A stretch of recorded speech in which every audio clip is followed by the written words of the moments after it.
You ask Tiger to calculate. This deals with finding the midpoint between 2 points.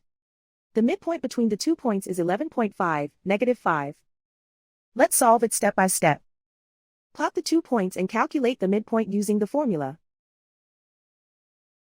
The coordinates of point 1 are, x1 equals -11, y1 equals 20. The coordinates of point 2 are, x2 equals 34, y2 equals -30. PM represents the midpoint of the 2 points.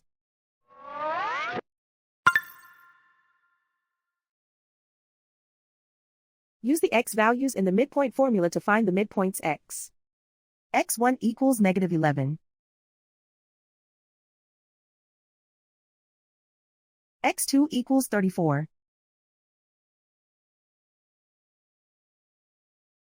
Simplify the arithmetic.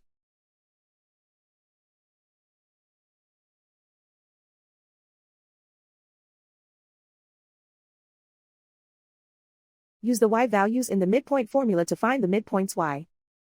y1 equals 20.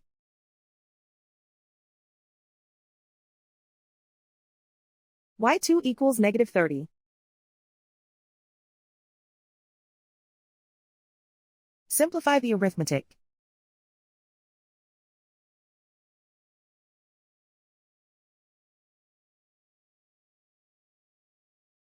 And so, the midpoint is 11.5, -5.